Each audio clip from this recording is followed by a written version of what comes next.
the horror, with your hostess with the mostest general, as always, welcome back. So we are obviously continuing our Halloween franchise marathon review, and up next, obviously, is Halloween H20, 20 years later. What a title that is! So this is a direct sequel to number 2. So, the events from parts 3 through 6 totally scrapped. Well, although, part 3, obviously, we never really got any sort of, sequel or any tie-in with any of the other movies. But still, nonetheless, all the other sequels totally wiped off and everything. Very similar to how they're doing the newest sequel as a direct sequel to number 1. So, kind of just disregarding the entire franchise. To me, in a way, it's kind of, I'm a little, 50-50 on the idea. Part of me, I kind of like the idea that they did a direct sequel to part 2, just to kind of bring Jamie Lee Curtis back and everything, get her character back in the loop and everything. But at the same time, I feel like we've had, a few characters and everything, namely, Jamie Lloyd and stuff from 4 and 5 and 6, obviously. So, it's kind of like I said, a little 50-50 for me on kind of liking the idea and kind of not liking the idea. Part of me, I do like the idea because it kind of, a little bit refreshing, kind of an attempt to revitalize the series a little bit. But at the same time, doing that, we are losing a very major player in the franchise, in Jamie Lloyd, even though her character is killed off in part 6, but I feel like they could have kind of written that around it and everything. I'm just saying because it's a Halloween franchise, and pretty much with this franchise, anything goes at this point. So, but whatever. So yes, so like I said, this is a direct sequel to part 2, takes place 20 years after the events of part 1 and part 2, I should say. So we start off with being in Haddonfield, Illinois, with the nurse from the first 2 movies. Her house gets broken into. Obviously, we know it's Michael Myers that broke into her house and everything. Stole Jamie Lee Curtis's character, Laurie Strode. Pretty much steals her paperwork and everything because, obviously he's still on the hunt for her and everything. And then, everything kind of, ensues. So, and this is really our first movie without Donald Pleasence. As we all know, he passed away very shortly after filming part 6 and everything. But, even without the presence of without Donald Pleasence, because they do utilize him a little bit, his character, that voiceover, I know is a different person actually doing the voice of Donald Pleasence, Sam Loomis and everything, but the person who did that, oh my god, spot on with that voice, hello, so it was a nice little tie-in and everything. I feel it was it was done very well, very much in his honor, out of respect of Donald Pleasence and everything, very fitting, I feel. So, but this one, this one has, obviously, its flaws and everything, but overall, as a sequel, it's not totally terrible. I have fun with this one. I'm entertained with this one.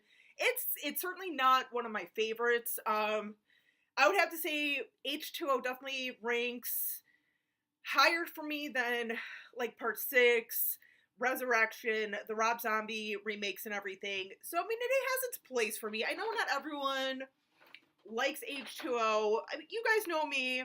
I respect that, different strokes for different folks, I'm just saying, so, whatever, but yes, let's crack into it.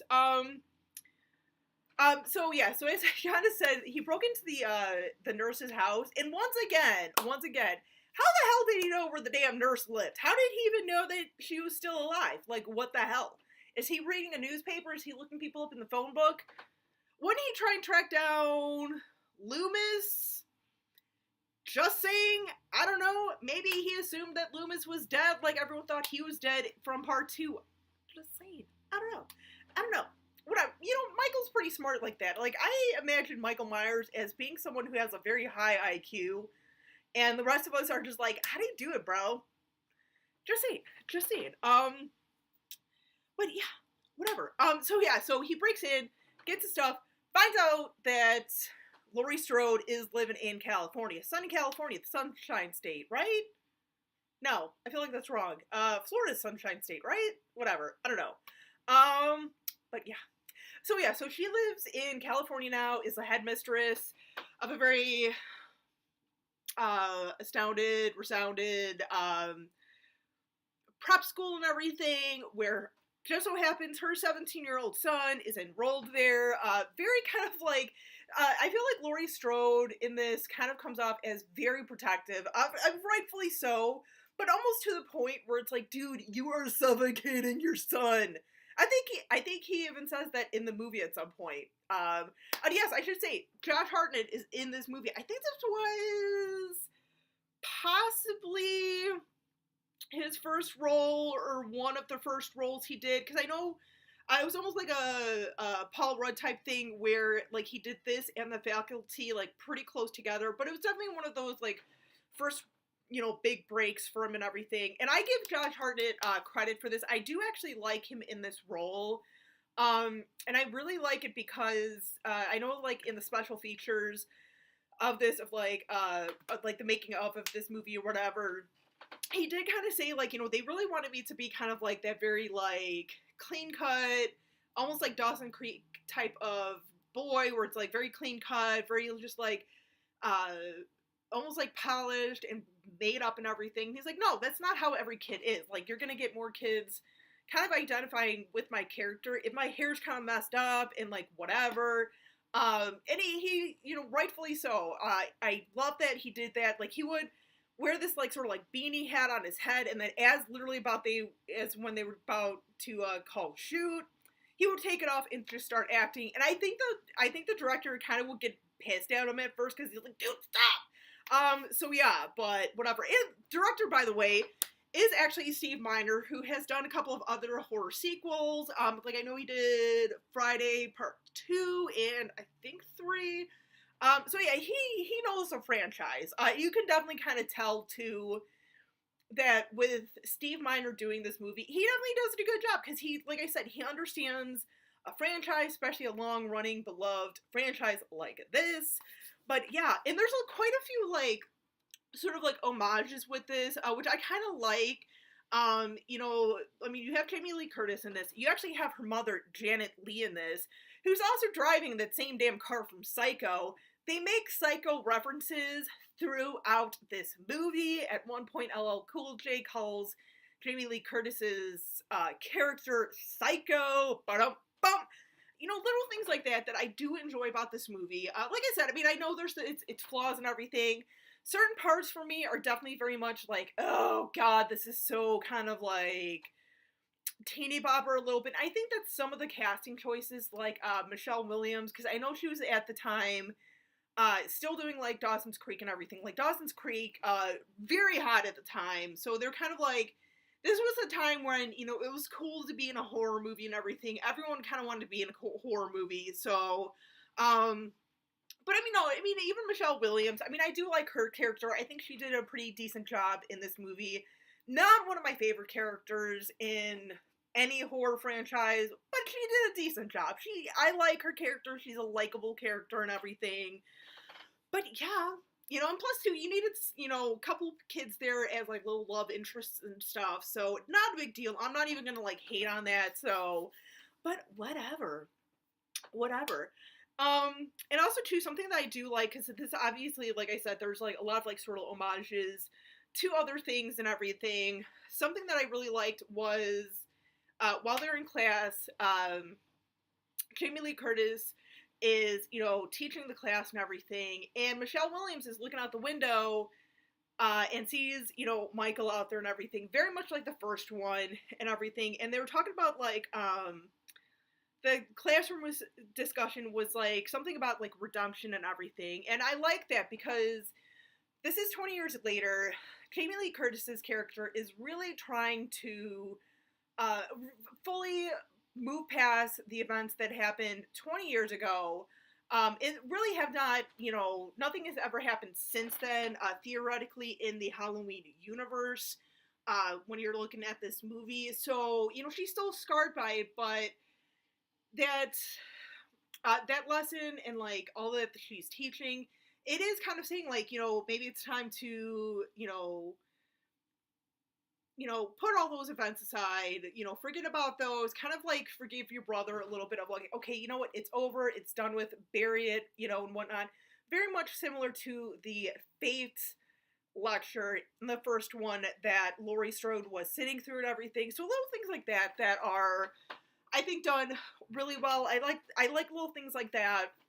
And then of course, she has a little she's got a little boyfriend and everything. Laurie Strode has a little boyfriend and everything, so she's really trying to kind of like move on and stuff. So, like I said, trying to like protect her son and everything, but whatever. And honestly too, I have to say that this movie, I feel like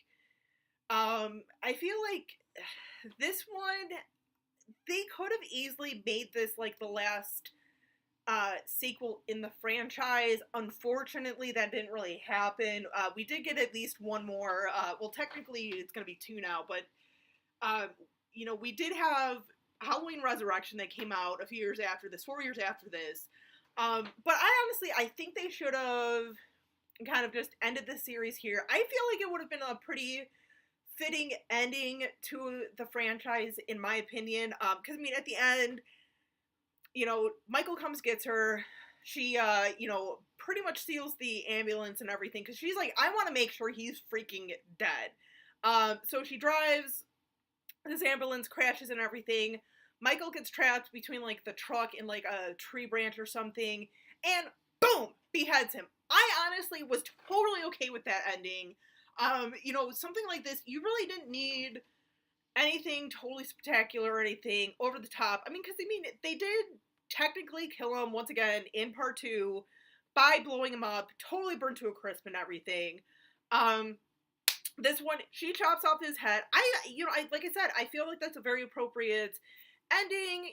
Could have been like, all right, fine. They had that little moment where they're like, Michael's reaching out his hand and she almost touches it and everything. Almost as like, okay, forgive me. Like, even with that mask on, you see Michael and everything, and you almost look into his eyes. Unfortunately, you can't see his eyes. I think it takes a little bit away from the character, from the Michael character, but whatever. I'm not even going to be that stingy about it.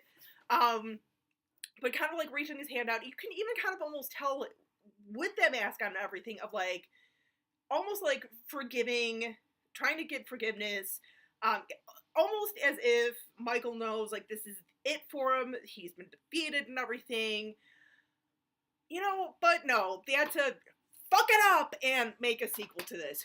But no, honestly, this one, it's not too bad. Like I said, not the best in the franchise. Certainly, in my opinion, not the worst. I think it's pretty decent. Like I said, I definitely, I don't watch this quite as much as, like, some of the others, but I watch it enough where, I watch it because it's fun, it's entertaining, it is a little something different. It definitely does try to, like, expand the franchise a little bit with actually having closure to the franchise. But, like I said, unfortunately, success to this and everything, and yeah. But yeah, let me know what you guys think of Halloween H20. Let me know what you guys think. Do you feel like it was a suitable sort of ending? Do you think it was kind of like a little truncated how it ended? Do you feel kind of cheated by the ending and stuff, or just anything in the movie itself? Do you feel cheated by it being a direct sequel to part 2? Let me know. I want to know what you guys think. But till next time, you guys, as always, stay creepy, classy, and a little bit sassy.